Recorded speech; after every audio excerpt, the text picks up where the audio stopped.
Hi everyone, welcome back to my channel. Ka channel la lauthlir tu zong zong che u kachibai che u chuan min lo la subscribe lo kha min lo subscribe nge ula cha ka video without skipping min lo el sakula chuan like tu share tur oh chuan tuna chun dar song pakhat achan veri to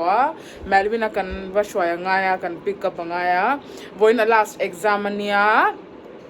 John a last exam akanu ka exam last exam nia englo fun city ka an hong thara fun city ni lo fun city ka chu first floor an in kashia ground floor khan englo play station type khan hong thara ni chu ta chuan min kalpu yang che ka exam last atia chu kan pick up nga Melvin chuan englo a fun city chuan kan ma kalpu yanga ilo en zel don yak voin ka vlog blue hey ui he light lo mo hey chuan light lo wa tuna minute nge minute som ni to athina light chuan englo kan in veter ve in fan kala chuan hei blue ate thoran beidong lutuk luman ti ton ya luman ti lutuk kan hei avak khar mai hei avak kan ya aluma ti to chuan englo an thu pai lo an waka hemi fan hi chu ati bot lawa Melin akan fix zo leta examing iti chaim kata o ka ti cha ti chu kuro exam iti chaim kata o ti cha ti ve chu mamma ice cream the fun city जा रहे पहले चलो Fun City chuan exam ti zo to voin last exam na hai ya phuro pui mai o englo play zone kha time zone an hong thara ground floor ambience time to play time to play ti chu time to play time to study akal to time to play ni to anui barabar to kai mo Melvin in exam time to study kan thleng to englo time zone akal turin englo kan pa washroom akal lo Melvin anin kan tha ka hey Melvin oh alum ni kha apona aluma hati chalo subscribe like and subscribe atlana salut to alum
chuan hei an pa fain basketball an khela englo kan pa han basketball englo play hi englo a favorite game ania chuwang chuan hei game zone an kal reng han Melvin an basketball an khelpui shim zela hei basketball apan throla engza ball nge I throw thekalo enang chatia chu apa ne an pan hin an lo in competition a tunge goal tam jok ti kha chot ke ma khan video kalo shoot ta ke chu hei play well hei game zone well in fiam hi ka peilo chu wang chon video kalo siam char miang lang ni lo in fiam char ru ka tia chuwang chon engma en game a pu ke ma chuan ke in play lawa chuan Melvin chu alom tu ka enjoy top hei tuna hei silai ka chi in dawang chi khaniang an pa fainan beilea heta puhan englo army na changa Melvin an ai bei chera anwa tilu tuk ka khatvel le khazir chang aning to tu khaniang chuan hei game zone kan zo thilei turin kan kal dona nu ka du tok to ka ril cham thilei angun atia Melvin an chuwang chen chilies a kan kala thilei turin Melvin a hei favorite nia cream of mushroom chilies an nei tuilu tuka kan pa po chilies ami cream of mushroom hi tuya tilu tuka chuwang chuan chilies a kalmi angun tia hei tuna menu min pek lai me kania chu Melvin a kha menu ka pe ve ya endro enge edu zong chi ka tia engma kha she thiamak lo nyang chu khoiman khoi kalo chlang che enge order tur ti kha ai enge kai du shelo nu min tia ama khani le nang main choice mai ro ka tia chu bang aman chicken roll anin ka sha Melvin na order kha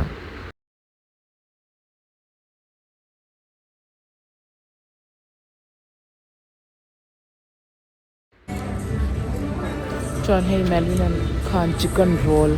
kha a order englo hei kan pan cream of mushroom a order ma se ama kan lak thinang kha taste khai nang lo tuka tui lo tu cream of mushroom tum min pe kha chu bang sun ke chuan a soup kha ka taste ma lo chuan hei ke man prawn ka order eng prawn nge adishmin kha ka theng le towa hei garlic bread min pe boka chuan main course a khan ke nin hei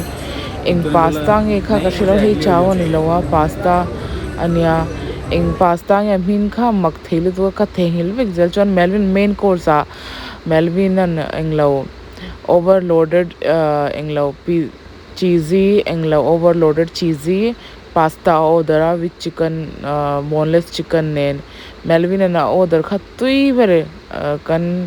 thil ei zong a chuan hei Melvin an ice kha ice in fiama ikhwaya asik palang vur ei so ka tia ma se vur hi du theilu tuka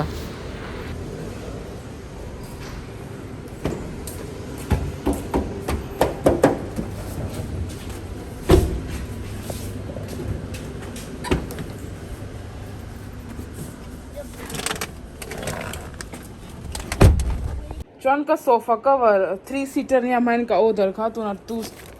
2 seater ka order le al voina lo thlenga chu kan ka honglai kha ka lo video ka lo siam theilowa